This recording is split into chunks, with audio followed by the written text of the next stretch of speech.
el optimismo es una manera de educar la mente y la realidad, y hay muchas veces que tenemos que cambiar nuestra manera de mirar la realidad.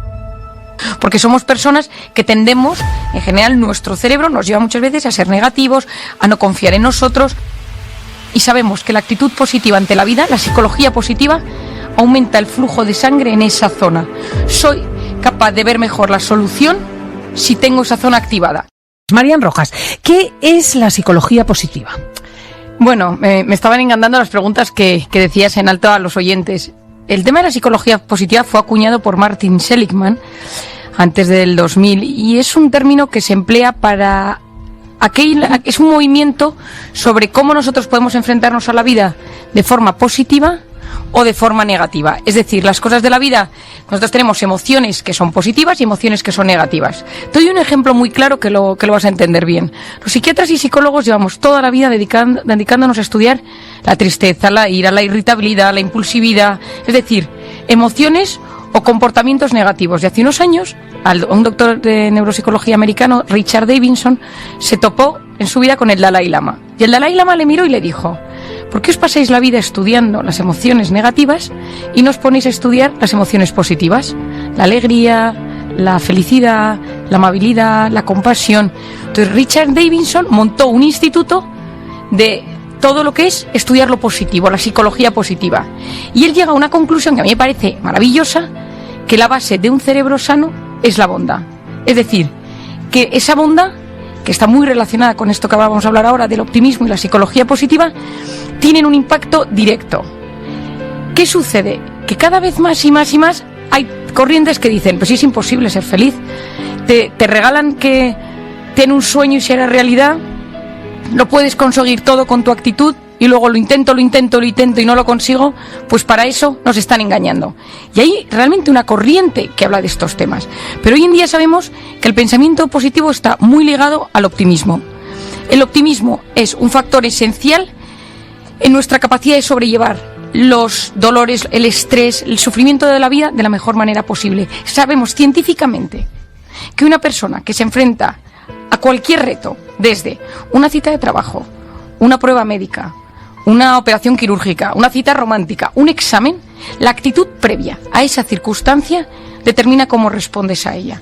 Porque la actitud previa pone el cerebro en un estado bioquímico, neurofisiológico, neurológico, en el cual tú activas y desactivas zonas de tu cerebro según tu actitud. Si tú llegas a una reunión pensando: esto va a ir fatal, no me lo he preparado, seguro que hoy me hacen la pregunta que no me sé, existen grandes posibilidades de que respondas mal a ello. ¿Por qué? Porque tu cerebro te ha puesto en ese modo negativo.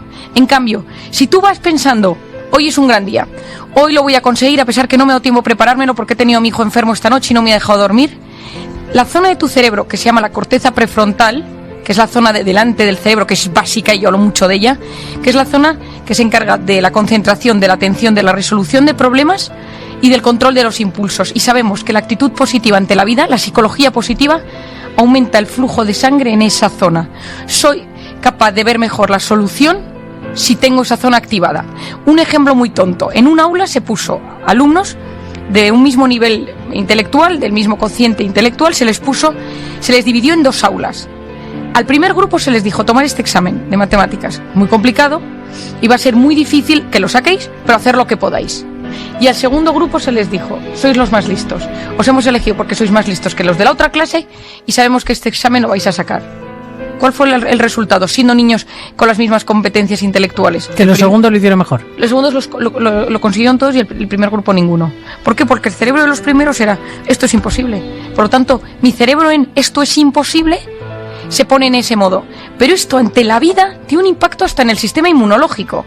Hace unos años, en 1998, se hizo un estudio que a mí me fascina, en el cual a gente se le puso el virus de la gripe mientras veían películas de risa, y a otros el virus de la gripe mientras veían películas de terror.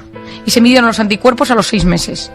Los que se les habían puesto el virus de la gripe viendo una película de risa tenían el doble de anticuerpos que los otros. Ay, por favor. O sea, quiero decir que es que ya... O sea, que es verdad que cuando uno tiene un cáncer o una enfermedad extrema, muchos de nuestros oyentes en estos momentos, si tienes una actitud positiva, favoreces el sistema inmunológico. Es que esto es lo que hoy en día cada vez se estudia más. Yo ahora me estoy leyendo varios libros que tratan de estos temas que son maravillosos. Y sabemos Y yo soy de la teoría que nunca hay que hacer reduccionismos, y menos en temas de la ciencia y en temas delicados como son el cáncer. Pero hay estudios hoy en día que explican que una persona que le das un diagnóstico de cáncer, sobre todo de cáncer de mama, que es donde más está estudiado, y se lo toma como un veredicto final, me muero, o sea, ya es mi muerte. O dice, bueno, tengo un bulto, me lo van a quitar, me van a poner un tratamiento. Se ha visto que la tasa de supervivencia es 3 veces mayor en aquellos que se toman esa enfermedad de la mejor manera posible. Aquí entra todo un campo de gente que puede decir, entonces soy culpable de lo que me pasa. Claro, esa es la consecuencia, esa, ¿no? Es la consecuencia. El que es un poco cenizo está condenado. Bueno, porque yo creo, o sea, el optimismo es una manera de educar la mente y la realidad, y hay muchas veces que tenemos que cambiar nuestra manera de mirar la realidad, porque somos personas que tendemos, en general, nuestro cerebro nos lleva muchas veces a ser negativos, a no confiar en nosotros, y esa famosa voz interior que todos tenemos dentro de nosotros que nos dice, no lo vas a conseguir. No mandes aquí tu currículum porque no te van a coger. A este chico no te haría ni caso nunca porque solo le gustan las altas y guapas. Y entonces, esa voz interior tiene un impacto directo en el organismo. Hoy en día sabemos que esa voz es capaz de alterar nuestros genes. Oye, Marian Rojas, lo que pasa es que a fuerza de decirnos que tenemos que utilizar un lenguaje positivo hacia nosotros mismos, que debemos expresarnos positivamente y abordar las cosas con entusiasmo, tenta una especie de cansancio de la alegría. O sea, hay como un imperativo moderno de que para triunfar, que es el objetivo que todo el mundo quiere porque se ha impuesto socialmente, hay que ser feliz, que a veces resulta un poco cansino.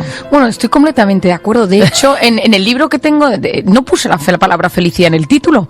Puse cómo hacer que te pasen cosas buenas. ¿Por qué? Porque mi idea es, sobre todo, conseguir que la gente disfrute de las cosas pequeñas de cada día. O sea, al final, todo radica en que yo sea capaz de percibir, a pesar de mi situación dramática, porque todos nosotros, cualquiera, tú y yo, cualquiera de los que están en el estudio... ¿Cuánto se lo digo a los oyentes? Todos vivimos una situación dramática. El que no tiene un problema gravísimo con un hijo, tiene un problema gravísimo en el matrimonio, el que no tiene un problema de salud, el que no tiene un problema de trabajo.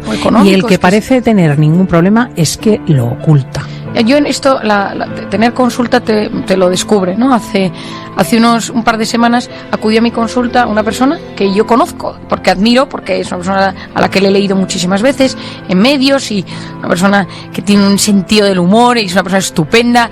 Bueno, y de repente apareció en mi consulta con una vida dramática y una historia de la lucha con un hijo con el que se le ha ido a los oyentes. Entonces, quiero decir, cuando uno observa a los demás, coteja superficies, no profundidades. Y lo que observa es algo que ve desde el exterior y qué es lo que piensa que funciona, pero no es así. Y sin embargo, tú dices que con este drama que todos vivimos, porque la vida es un drama en el sentido de que es una lucha hacia el destino, hay una posibilidad de gestionar esto adecuada. Totalmente, porque nosotros hoy en día sabemos que ese drama, según cómo tú lo gestiones, determina tu salud física y psicológica. Es decir, yo lo primero que digo siempre es, ese drama existe, ese problema, esa lucha, ese dolor, ese sufrimiento, ese desafío, lo tienes y no lo puedes negar. Mucha gente piensa que la psicología positiva es un tema de negar la realidad, de negar que tengo un problema. No, se trata de que tengo un problema, lo acepto, pero no me vuelvo neurótico y amargado al respecto. Porque si yo un problema que tengo no soy capaz de enfrentarlo de la mejor manera posible, ese problema va a poder conmigo y me va a convertir en una persona resentida, agria, difícil de conllevar, puedo llegar a una depresión. Entonces, la actitud que tú tienes ante la vida determina lo que va a ser tu salud.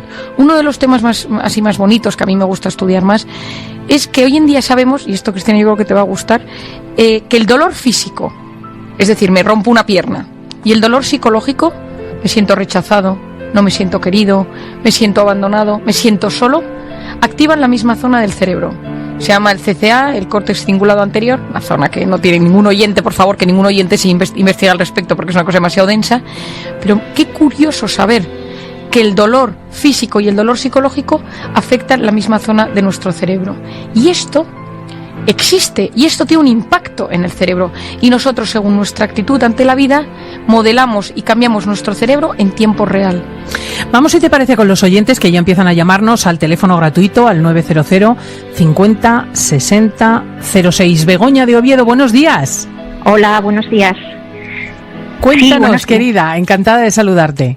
Buenos días. Pues bueno, la pregunta es un poco no tanto por la actitud de cada uno, porque yo lo que quiero preguntar un poco es cómo vences el que tú, siendo una persona con una actitud positiva ante la vida, bueno, intentando buscar siempre lo mejor aunque sea lo peor, dentro de las peores cosas, el tener una persona a tu lado que es todo lo contrario, que siempre ve toda la parte negativa, que te frena un poco y que aunque tú quieras verlo todo bien o intentar sacarlo mejor, siempre está ahí frenando un poco esa situación. Clarísimo, Begoña. Creo que es una pregunta interesantísima. Vamos a planteársela a Marian. Un abrazo, querida. Gracias, adiós. La persona negativa que te frena en este deseo. Bueno, yo creo que todos nosotros tenemos alguien cerca, más o menos cerca, que es lo que desgraciadamente llamamos una persona tóxica. La persona tóxica no tiene que ser una mala persona, terrible, sino es una persona que, como digo yo, nos chupa la emoción. Son vampiros emocionales. Tú de repente... Ay, qué angustia, por favor, sí, es así. Pero tú de repente, tú sabes, Cristina, que yo hablo mucho del cortisol, que es la hormona del estrés. Bueno, pues hoy en día sabemos que esa persona tóxica, esa persona que te altera, es capaz de subirte el cortisol en segundos. Tú la ves llegar y ya tiene esa cara, ya tiene ese aspecto, esa actitud, esa pose, que ya tú ya notas que viene de malas o que todo lo tiene negativo. Y eso es súper contagioso, es terrible. Y hay muchas personas que debido a su infancia, a sus traumas, a cómo eran sus padres, a la genética, a su educación, tienden a ser negativos, tienden a ser depresivos, tienden a ver siempre el vaso medio vacío. Y eso hay que educarlo. A mí me ha pasado muchas veces en conferencias que cuando la gente termina, vienen una pareja y dice el marido de la mujer o la mujer del marido: usted ha hablado justo de mi marido, ese es mi marido, ¿no? Eso le pasa y dice, bueno, es que yo no sé, yo creo que... Bueno, entonces yo muchas veces considero que estas personas se tienen que dejar ayudar. Alguien desde fuera no suele ayudar que sea la mujer, el marido, el hijo, sino alguien un poquito más de fuera. Es como el síndrome de la bata blanca. A ti te puede decir tu marido, tu hijo, tal, tienes que cuidar el colesterol, y tú no haces ni caso. Ahora viene un médico, te lo explica, y le haces mucho más caso. Y el tema de la gente que es siempre tan negativa, yo a veces empiezo a trabajarlo con la salud física. ¿Qué te duele? Toda persona negativa le duele algo. Porque el organismo, esos pensamientos y esa actitud negativa va teniendo un impacto en su organismo. Pero para el caso de nuestra oyente, de cómo gestionarlo ella, lo primero es saber que ante eso se tiene que poner un impermeable, que yo le llamo un impermeable psicológico. Qué interesante, Begoña, fíjate esto. Cómprate un impermeable mental. Un impermeable mental, es decir, que cada vez que le veas no esperes que va a ser el momento que de repente se va a poner súper optimista, sino saber que tiene una forma de ser, intentar entender por qué es así, intentar entender qué le ha llevado a lo largo de la vida ser así. Es que su padre era igual, es que le afecta, es nervioso, le afecta todo muchísimo, últimamente está preocupado por algo, y luego comprender es aliviar. Cuando uno comprende por qué actúan las personas de nuestro entorno de una cierta manera, uno se siente aliviado. ¿Qué verdad es esto? Que comprender es aliviar. Cuando tú entiendes por qué una persona reacciona violentamente o agresivamente, o por qué se ha educado así desde pequeño y ha ido haciendo ese cuño, qué dolor tenía, qué temor tenía, tu mirada a la hora de corregirle o de ponerle frente a las cosas es compasiva. Total, es que entramos en la compasión, que yo creo que es superior a cualquier cosa. La empatía sabemos que es ponerse en el lugar del otro, y la compasión es que me pongo en tu lugar y encima intento entender lo que te pasa y te ayudo al respecto. O sea, le decimos a Begoña que se ponga un impermeable, que practique la compasión, intente entender cuál es el origen y que sugiera a esta persona que reciba un poco de ayuda. Efectivamente. O hablar con un amigo, un hermano o alguien cercano que le diga, oye, ¿no te das cuenta que últimamente estás siempre enfurruñado? Que es que hablar contigo siempre acabamos pues tristones o amargados. Aquí te explicaría empezando con una cosa. Todo ser humano tiene dos maneras de enfrentarse a la vida. Una es en lo que se denomina el modo supervivencia, que tiene un término neurológico que se llama sistema nervioso simpático, que es el sistema de alerta y de amenaza del organismo, y luego otro sistema que es el sistema de crecimiento, el sistema de paz, que es el sistema nervioso parasimpático, que es cuando uno se relaja y uno puede crecer. Cuando uno en la vida va teniendo constantemente problemas, uno está constantemente en el modo supervivencia y uno no disfruta de nada. Uno lo que hace es sobrevivir. Y no vive, no disfruta, no se ilusiona, sino que es una supervivencia. Tú llegas a este país, tienes problemas económicos, tienes una enfermedad, luchas y tienes la sensación de estar constantemente luchando. No ha habido ese momento de parada, quizás, de decir, bueno, ya, voy a disfrutar de que ya he conseguido alguna cosa. Y efectivamente, cuando yo hablo de este tema, siempre digo que hay que ponerse metas a largo plazo y objetivos a cortito plazo. Es decir, quizá mi meta pueda ser llegar a conseguir los papeles en España, curarme de una enfermedad, conseguir un buen trabajo, y luego pequeñas metas que sean, pues conseguir hablar todas las semanas con mi familia que está en el otro lado del charco, conseguir pues encontrar amigos en Bilbao de mi país y poder hacer una pequeña comunidad latina. Es decir, los objetivos y las pequeñas cosas y la psicología positiva no está solo destinada a los grandes proyectos, sino a las pequeñas victorias que uno va logrando. Yo te escucho y pienso, es una superviviente y te admiro por ello, porque hay gente que no es capaz de superar todas esas cosas que tú has contado. Tú tienes una enfermedad y has luchado contra ella y has superado. Estás en España, llevas 21 años, probablemente hayas conseguido trabajos mejores y peores, momentos mejores y peores, pero el tema es que cada pequeña alegría que vas logrando, tu cerebro la note como una victoria, porque es una manera de que tus células y tus genes en ese momento digan, bien, qué alegría. Si tú a tu cerebro todo el día le mandas mensajes de estoy en guerra, todo va mal, estoy en modo supervivencia, estoy enferma, tu organismo se va enfermando. El caso más claro, y a mí me encanta traerlo a colación, es cuando se ha estudiado todo el tema de los campos de exterminio, campos de concentración, en Armenia, pues ahora todo el tema de los refugiados, la Segunda Guerra Mundial. El claro ejemplo es Viktor Frankl es una referencia que tenéis que leer. Viktor Frankl cuenta su supervivencia en el campo de concentración. Entonces él dice, yo me dedico a observar, dice psiquiatra de origen judío, que está en un campo de concentración, y dice, yo me dedico a observar gente que va muriendo todos los días, y me veo a mí, que soy profesor, psiquiatra, que no soy un tío que sea capaz de construir una obra, ni de llevar piedras a menos 10 grados, porque no tengo esa capacidad física, y voy viendo cómo la gente va muriendo a mi alrededor, como me entero que mi mujer ha fallecido, y entonces él descubre la logoterapia, la terapia del logos, es decir, una persona que le encuentra sentido a su vida es capaz de aguantar cualquier cómo, y lo habla desde unas condiciones terribles físicas o psicológicas. Esto es tan avanzado hoy en día que yo a veces los americanos me hacen gracia porque lo investigan todo, y entonces hay una isla en Japón que se llama Okinawa, donde la gente muere mayorcísima. Es el lugar del mundo donde cada año dicen, ha muerto una persona en Okinawa de 115 años, de 112 años, y entonces pues los americanos se han ido a Okinawa a ver qué demonios pasa, y lo que han hecho es mirar lo que comen, lo que respiran, sus hábitos de vida, y la respuesta de la gente de Okinawa es muy clara: Ikigai, que es darle un sentido a mi vida, tener un propósito vital. Un poco lo que decía Viktor Frankl en El hombre en busca de sentido, en su libro, en el campo de concentración, llevado al mundo oriental, hay que encontrarle un sentido a la vida. Y si nosotros no encontramos un sentido a nuestra vida, un propósito de vida, un proyecto, cada uno lo puede llamar como quiera, uno no es capaz de ser feliz. Y los japoneses te dicen, nosotros, gracias a que tenemos ese Ikigai, somos capaces de ser mucho más felices. Yo siempre digo que lo más importante con una persona tóxica es detectarla. Parecerá una cosa muy obvia, pero hay muchísimos de nosotros que tenemos personas tóxicas en el entorno que nos chupan la emoción, que nos enferman, que nos alteran y no somos conscientes que son personas tóxicas. Primero hay que detectarlas. Cuando la tenemos detectada, esa persona tóxica, hay que hacerse una pregunta, y es, ¿soy capaz de separarme de esa persona o no? Yo soy de la teoría que hay momentos en la vida que hay que distanciarse de las personas tóxicas. ¿Por qué? Porque me están alterando profundamente. Porque, Cristina, un día tenemos que solo venir a hablar del cortisol, que sabéis que es mi hormona de... Y otro día de personas tóxicas.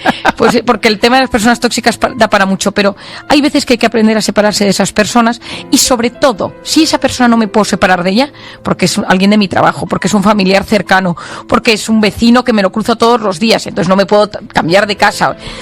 Aprender a detectar cómo me encuentro interiormente cuando veo a esa persona, porque si yo ese día no he dormido, me he enfadado con mi hijo, y ese día tengo que encontrarme con mi persona tóxica, me va a afectar mucho más. Por lo tanto, es fundamental entender nuestro estado interior cuando me enfrento a las personas tóxicas. Procura dormir antes, procura ir antes a la piscina. Y si ese día, no puedes, pues no vayas. Tres cositas muy rápidamente. ¿El umbral del dolor, sí o no, afecta con relación a la positividad que tú mantienes en tu vida? Sabemos hoy en día que una persona que se siente querida, una persona que se siente amada, apoyada, genera opiáceos endógenos, y esos opiáceos endógenos disminuyen la sensación de dolor. De hecho, sabemos que si te están pinchando y te están quitando sangre y te duele que te quiten sangre, esto le pasa a mucha gente, pero tú estás al lado con una cara amable abrazando a la persona que se lo están haciendo, esto lo pienso en las quimios, en las diálisis, la sensación de dolor sabemos bioquímicamente que es menor. Y la última, y nos tenemos que ir ya, esta señora dice que es incapaz de ser positiva. Bueno, es que hay gente que no puede, porque hay gente que bioquímicamente, por su forma de ser o por las heridas del pasado, hay gente que ha sufrido tanto que no puede, pero uno se tiene que preguntar, no tiene que ser una obligación de tengo sí o sí que ser feliz, sino me encantaría ser capaz de percibir la realidad de una forma mucho más amable y de una forma mucho más alegre, porque sé que esto me va a ayudar a mi salud física y psicológica, pero no obligarme que sea un yugo más, que sea una carga más, sino que sea una aspiración, porque sé que eso es bueno para mí. Y si no soy capaz, preguntar, informarme, si es algo de mi infancia, si es algo de mi forma de ser, si es porque mis padres eran así, porque sufro demasiado. Quizás que tengo una personalidad muy sensible y le doy muchas vueltas a todo, y entonces constantemente sufro por mi entorno. Y uno, a veces con lecturas o con personas del entorno que te puedan ayudar, uno al menos es capaz de no sufrir tanto. Esto se trata de aprender a gestionar esa emoción y ese sufrimiento.